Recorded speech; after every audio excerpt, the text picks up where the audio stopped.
Welcome to Green Flag Attraction Podcast, a relationship podcast designed to help you uncover your red flag addiction and create your own green flag style attraction. Welcome to episode 7. Ooh. This is going to be a fun one. I'm excited for this one. It's titled The Digital Dilemma, Social Media and Relationship Dynamics. That's right. We're talking about social media and your relationships. Whoo! Let's get to it because I feel like, well, I don't even have to feel. I have experienced in past relationships the drama that can come up from social media. And I don't want to say it's never ending, but it felt like it was never ending. Yes, it's basically when social media becomes a third wheel in your relationship.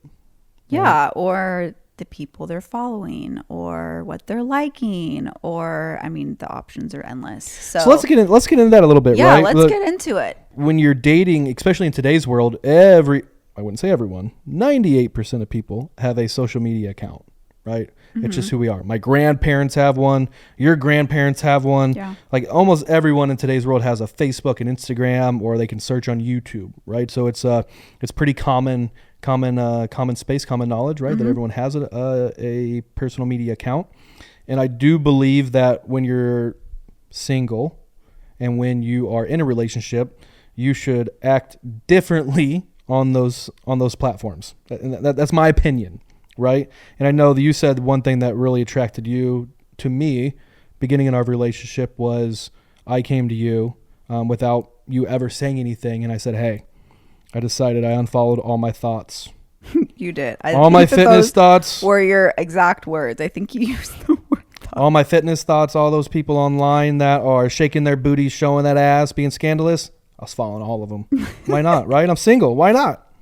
But I did decide that, once we were getting more serious and we were official, quote unquote, I decided, you know what, I don't even think we were official. We might not have been official yet. I mean, I thought we were. It was so early on to us dating that I was literally blindsided because this was the first time in my life anyone had ever, first of all, voluntarily come to me and told me that. Just did it.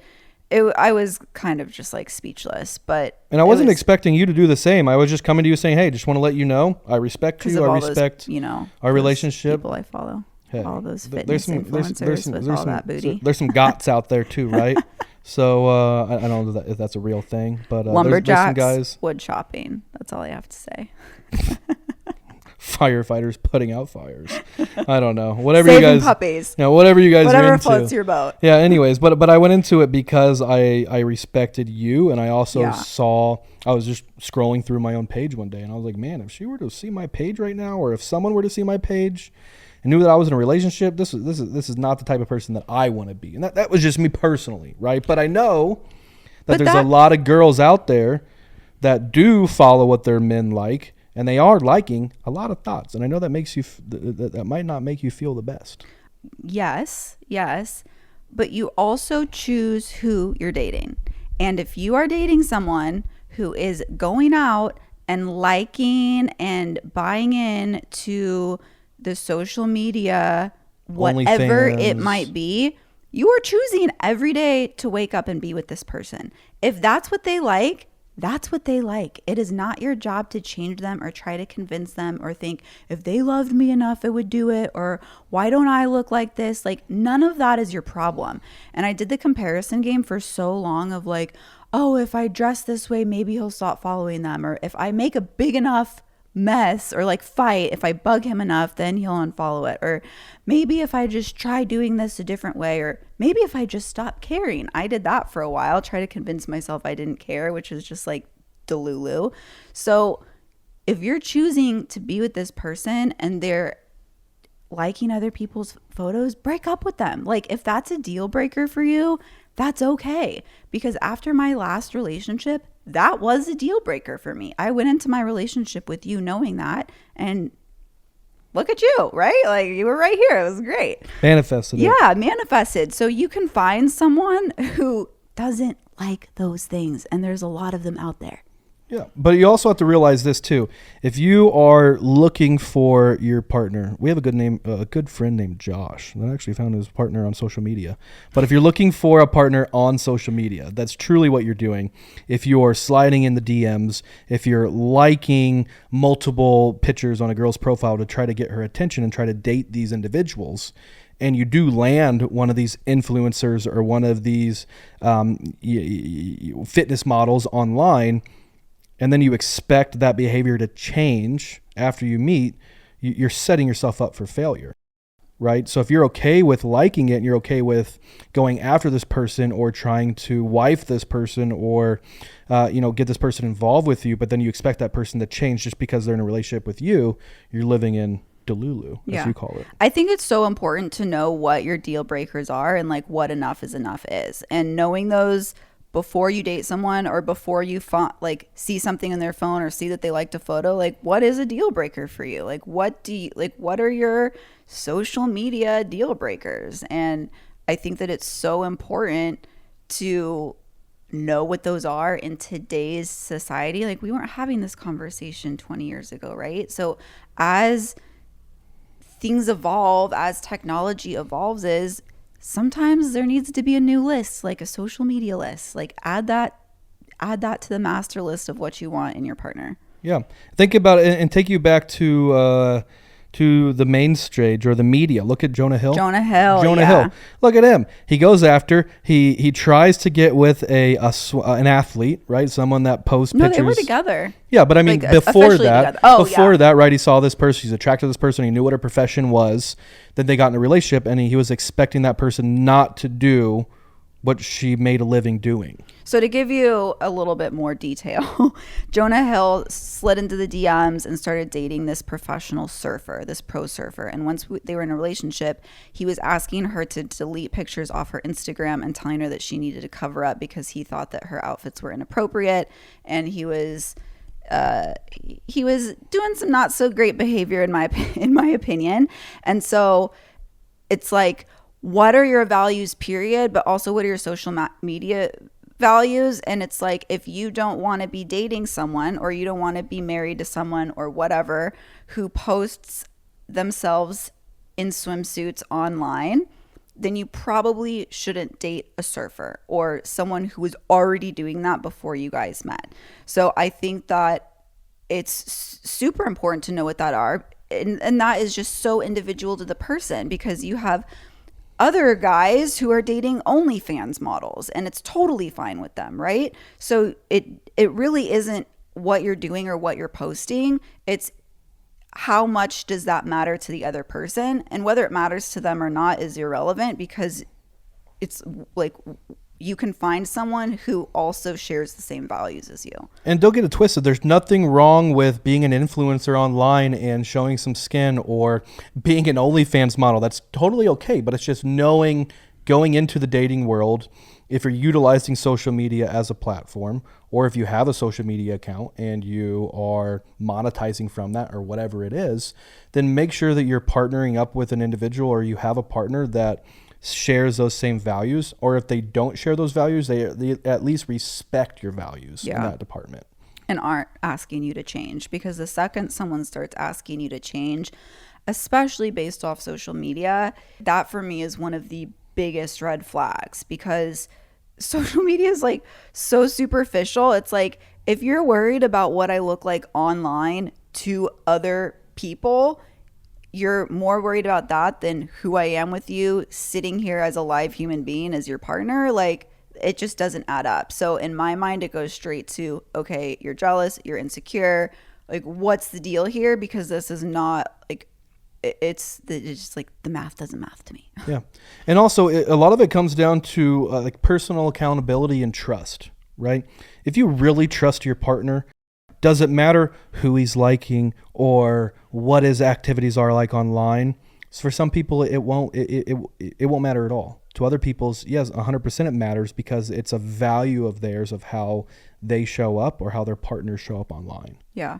Right. I think it is taking personal accountability also for yourself and not going down the crazy rabbit hole that can be social media.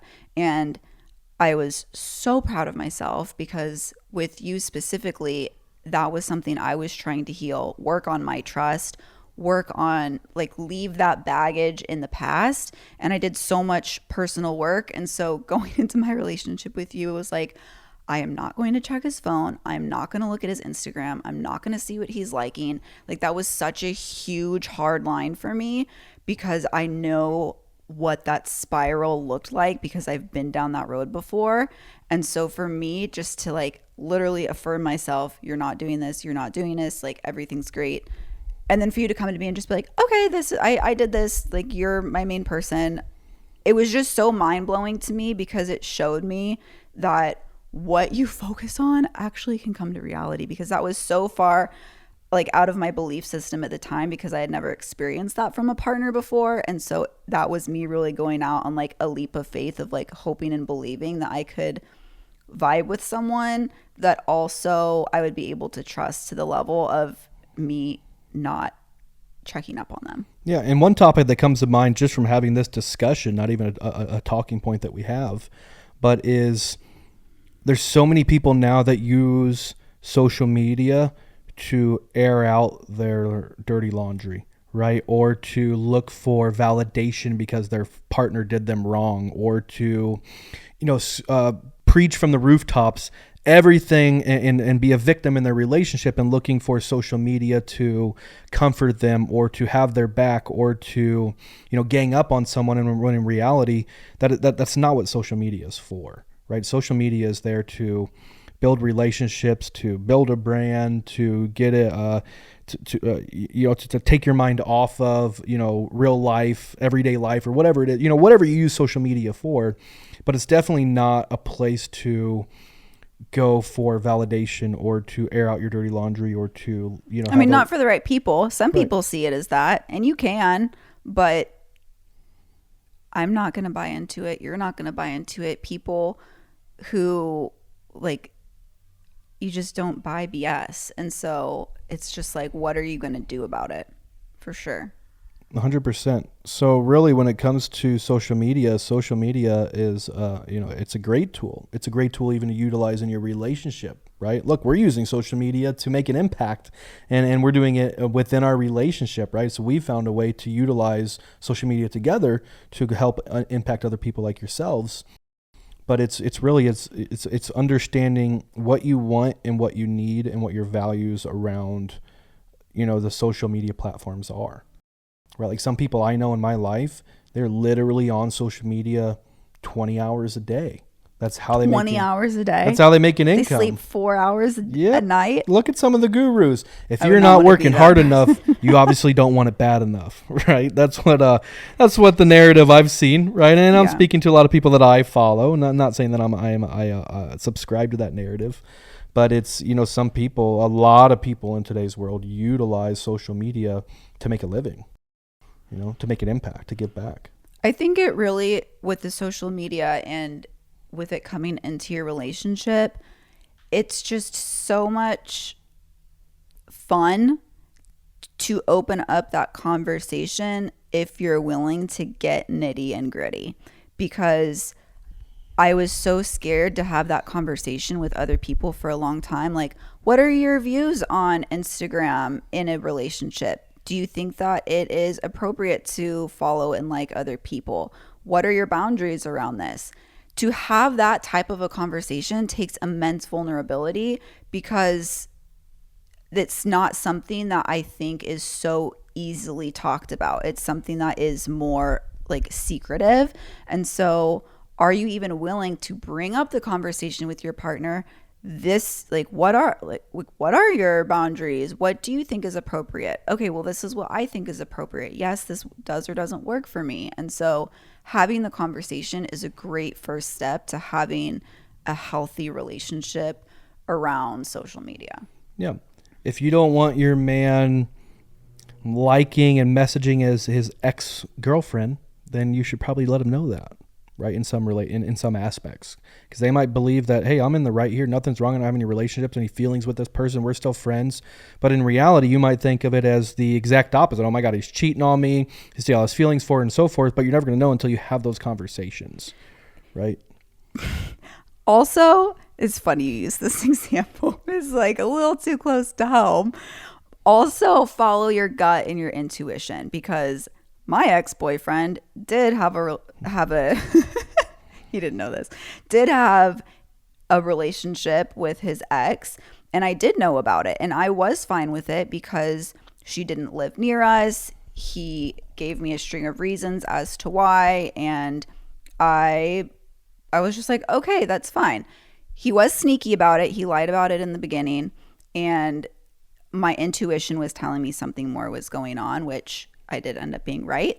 But follow your intuition, because even if you have that conversation, or even if like, is that a deal breaker for you, for your, you know, your partner to have friends of the opposite sex? Or what is it like with exes in the picture? You know, some people are like, that is a hard deal breaker for me. Some people it's not. Like, you have a child, and so like that's something we navigate together. So Yeah.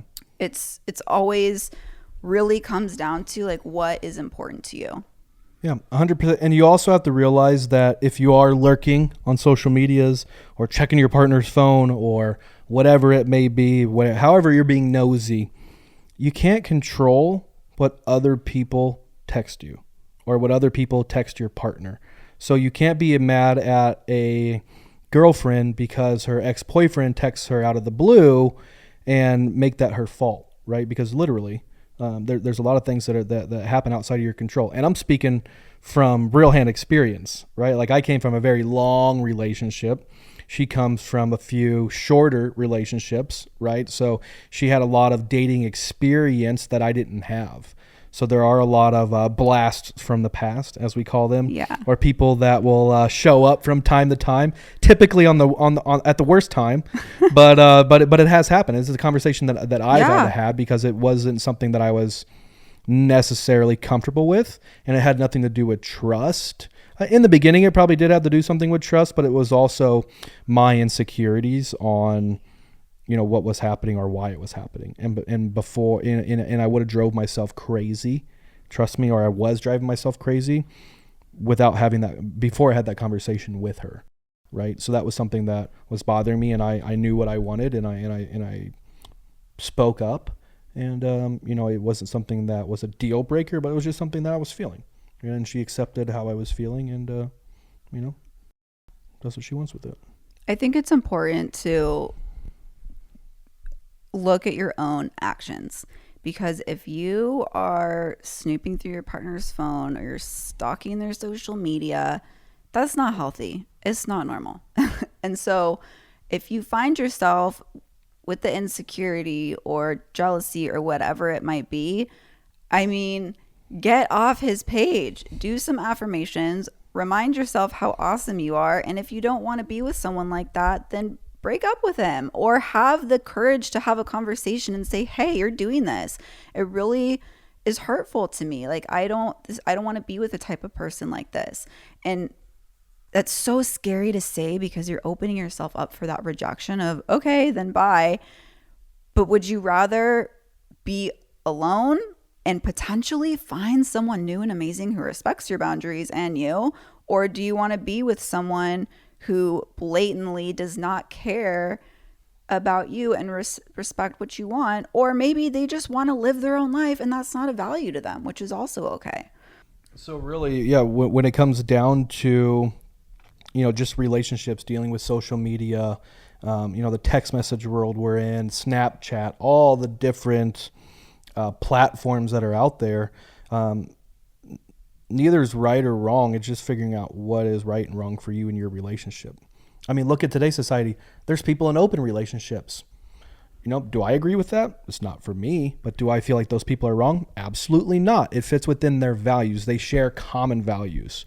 And that's okay, right? So it's also understanding what you want, what you don't want, what's okay for you, what you're going to settle for, right? What and really what you deserve, and not stopping until you find that person, or until you build that relationship. And a lot of times it's not about finding that perfect person. And I can't say this enough. It's not about finding the perfect person.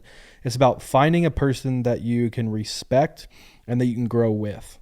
Because that's the thing, is I wasn't perfect. She wasn't perfect. Neither of us are perfect. However, we're creating the perfect relationship.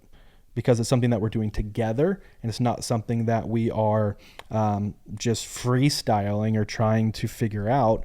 We know what we want, we know what we don't want, we know what we're going to settle for, and we're not going to take anything less. Yeah, I love that. And we did meet online, for those of you that don't know that. So we did meet online, and so this is a fun topic for us because it's really where it all originated. So it was a topic that we were able to tackle right away. Yeah, and you have to continue in listening to our upcoming podcasts, because we do have an episode that is coming up that talks about the relationships and the dating world. All the different apps that are out there, and how to navigate through that, and some things to be aware of, and ways to position yourself. Because as she said, we met each other online, and she actually has a candle that says she's the best thing I ever found on the internet, which is true.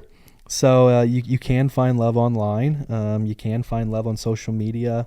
You can find love on the dating apps. You can find love out in real life, right? Which just make yourself open to it. Yeah, make yourself open to it. But it all starts with knowing who you are, what you want out of a relationship.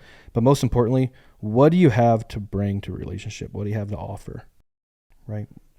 So yeah, thank you for tuning in to episode 7. Woo-hoo, if there is anything else that you guys need from us, if you're getting value from this, please subscribe, leave a comment for us, interact with us. Let us know what you'd like to see in future episodes. Let us know what you're getting value from now. Share it with some friends. Hopefully they'll get some value as well. And we can't wait to bring you more fire content. Ooh, all right, let's go. See you next week, guys.